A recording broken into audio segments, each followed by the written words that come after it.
ইসলামপুর থানার আইসি সহ 7 পুলিশের বিরুদ্ধে যে মামলা শুরু হয়েছে তার তদন্তভার সিআইডির হাতে তুলে দেবার দাবি জানালেন ইসলামপুরের তৃণমূল কংগ্রেস বিধায়ক আব্দুল করিম চৌধুরী। রাজ্যের পুলিশ অভিযুক্তদের ধরে এনে তথ্য প্রমাণ উদ্ধারের জন্য লক আপে অমানসিক অত্যাচার চালায় বলে খোদ শাসক দলের বিধায়কের এই অভিযোগকে ঘিরে রাজনৈতিক শোরগোল শুরু হয়েছে। সূত্রের খবর, গত 27 অক্টোবর ইসলামপুর পৌরসভার 4 নম্বর ওয়ার্ডের কাউন্সিলর গুরুদাস সাহার বাড়িতে চুরির ঘটনায় ওই এলাকার যুবক শাহজামাল ওরফে সুরাজকে গ্রেপ্তার করেছিল ইসলামপুর থানার পুলিশ। পুলিশ তাকে জিজ্ঞাসাবাদ করে জানতে পারেন এই চুরির ঘটনায় সুরাজের স্ত্রীও যুক্ত। ইসলামপুর থানার পুলিশ ধৃতদের কাছ থেকে চোরাই মাল উদ্ধারের জন্য পুলিশি হেফাজতে বেধড়ক মারধর করে বলে অভিযোগ। আশঙ্কাজনক অবস্থায় সুরাজকে প্রথমে ইসলামপুর হাসপাতাল এবং পরে তাকে শিলিগুড়ি উত্তরবঙ্গ মেডিকেল কলেজ ও হাসপাতালে স্থানান্তর করতে হয়েছিল। পুলিশের এই নির্মম অত্যাচারের প্রতিবাদে স্থানীয় বাসিন্দারা ইসলামপুর থানার সামনে বিক্ষোভ দেখিয়েছিলেন। পুলিশের এই নির্মম অত্যাচারের প্রতিবাদে সুরজের স্ত্রী শবনম খাতুন কলকাতা হাইকোর্টে গত 5 জানুয়ারি মামলা দায়ের করেছিলেন। অভিযুক্তদের গ্রেপ্তার করে থানার লক আপে পুলিশের অমানসিক অত্যাচারের প্রতিবাদ জানিয়েছিলেন ইসলামপুরের বিধায়ক আব্দুল করিম চৌধুরী। পুলিশের বিরুদ্ধে পরিবারের পক্ষ থেকে থানায় অভিযোগ জানাতে চায়। বিধায়ক বিষয়টি আইসিকেও জানিয়েছিলেন। ইসলামপুর থানার পুলিশ সেই অভিযোগে কোনো আমল দেবে না, এই আশঙ্কা করে সুরজের স্ত্রী হাইকোর্টে দ্বারস্থ হয়েছেন। হাইকোর্টে আইসি সহ 7 জনের বিরুদ্ধে ইসলামপুর থানায় মামলা করার নির্দেশ দেয়। পুলিশের বিরুদ্ধে অভিযোগ থাকায় পুলিশ সেই তদন্ত নিরপেক্ষ হবে না বলে এই আশঙ্কা করে এই মামলায় তদন্তভার সিআইডির হাতে তুলে দেবার দাবি করলেন ইসলামপুরের শাসক দলের বিধায়ক আব্দুল করিম চৌধুরী। পুলিশ অভিযুক্তদের গ্রেপ্তার করে লক আপে অমানসিক অত্যাচার চালায়। শাসক দলের বিধায়ক আব্দুল করিম চৌধুরী এই অভিযোগ তোলায় রাজনৈতিক শোরগোল শুরু হয়েছে। বিজেপির দাবি, বিরোধী দলের নেতাদের মিথ্যা মামলায় গ্রেপ্তার করে লক আপে অমানসিক অত্যাচার চালায়। পুলিশি হেফাজতে বেশ কয়েকজনের মৃত্যু হলেও পুলিশ বিষয়টি ঘুরিয়ে দেওয়ায় হার্ট অ্যাটাক বলে চালিয়ে দেয়। করিম চৌধুরী এই অভিযোগের এটা প্রমাণ হলো তারা এতদিন যে অভিযোগ করেছিলেন সেটাই সঠিক। আগে করেছে তো কেস নাকি মানে কালকে কেস করে না, আমি তো ওরা বলেছিল, আমরা ওদের কথা শুনেছিলাম। তো আমি বলেছিলাম যে আইসিইউকে বলে দিয়েছিলাম যে যদি ওরা ওই এফআইআর করতে পুলিশের বিরুদ্ধেই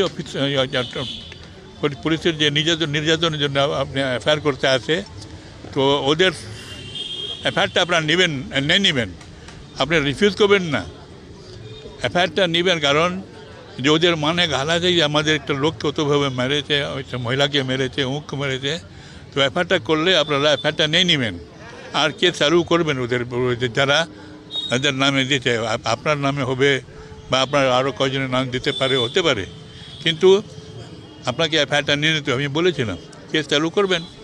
আপনার সব জায়গায় হয়, তো সব জায়গায় হয় যে মানুষের সংস্থান না পুলিশ টর্চার করেছে, কেস এফআইআরটা হয়ে যাচ্ছে, এফআইআর সেটা আবার পরে পুলিশ আবার একে যদি ক্ষমা চায় না বা কোনো ভুলে যদি কিছু হয় ক্ষমা নেয় না, বা কোনো পুলিশের কে নাম ওকে ক্ষমা চাওয়ার পর যদি ওই পার্টি যদি ক্ষমা করে দেয় তো ঠিকই আছে। আমি তো ফ্রম বিগিনিং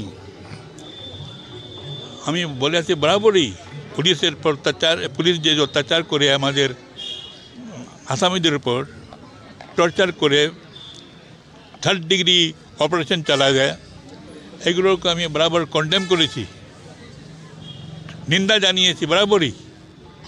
আমি যে হোক, এসডিপি হোক, আইসি হোক বা এসপি হোক, তাদের বলেছি যে it is condemnable offence from you people, যে এটা বেশ লোকটাকে এভাবে হসপিটালে হাজতে মারবেন, এটা আপনাদের তো সংসদ করে দেওয়া হয়েছে, মানে জেল দিয়ে পাঠাতেন, কিন্তু হসপিটালে গিয়ে হাজতে মারবেন, এটা করবেন না।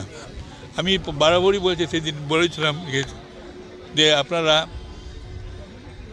টর্চার করবেন না, জুলুম করবেন না, 3rd ডিগ্রি অপারেশন চালাবেন না আসামিদের পর যে কোনো একটা কুলু পাওয়ার জন্যে। আমাদের এটা করেন না প্লিজ। সব এলাকার মানুষ আছে, মানবিক দিক আপনারা দেখবেন, ব্যবহার করবেন, কিন্তু টর্চার করবেন না। যেটা আমি শুনেছিলাম যে মহিলাটাকে মেরেছিল, সত্যি খুব অন্যায় করেছিল, ওটাকে আমিও অ্যাকসেপ্ট করিনি। আমি এফআইআরটা করতে বলেছিলাম ওদের পার্টিকে যে তোমরা এফআইআরটা করে দাও থানাতে। তো ওরা থানাতে এফআইআর না করে ওরা করে দিল একেবারে ওখানে কেন কোর্টে করে দিয়েছে। তো কোর্টে চলে গেছিলো, তো কোর্টে এখন ইনকোয়ারি হচ্ছে বোধ হয়। ওই তো বলেছিলাম তো হাইকোর্টের লোকে পাঠাবে তো, এনআই আছে, কেউ অনেক কিছু আছে তো। বড় আমাদের পুলিশের বিরুদ্ধে অপারেশন করেছেন আমাদের সরকারের তরফ থেকে এনআইএ করে এনআই তো দিল্লির সরকার, আমাদের সিআইডি করে দেয়, সিআইডিকে দিয়ে ইনকোয়ারি করা উচিত। বাংলা জুড়ে 2011 পরে যবে থেকে তৃণমূল ক্ষমতায় এসেছে, বিরোধীদেরকে মিথ্যা মামলায় লকআপে ঢুকিয়ে পুলিশ নানা রকমভাবে অত্যাচার করে তারা পুলিশ লকআপে বহু বিরোধী দলের নেতারা মৃত্যু হয়েছে এবং পুলিশ শেষমেশ সেটাকে কী করেছে বলেছে হার্ট অ্যাটাকে হয়েছে বা তার কোনো অজানা রোগ ছিল, সেই কারণে মৃত্যু হয়েছে। আমরা এতদিন ধরে অভিযোগ করেছি, করিম চৌধুরী এই কথা বলাতে একটা শাসক দলের একটা সিনিয়র লিডার, সিনিয়র এমএলএ, সে যখন এই কথাটা বলেছে তাহলে এখানে এটাই প্রমাণিত হয় যে এতদিন ধরে যে আমরা বিরোধীরা, বিশেষ করে বিজেপি, আমরা যে বলে আসলাম যে পুলিশ লকআপে তৃণমূলের ক্যাডাররা যায় ওখানে বিজেপি কর্মীদেরকে যেভাবে পিটিয়ে মেরেছে সেটা যে সত্যি এটা প্রমাণিত।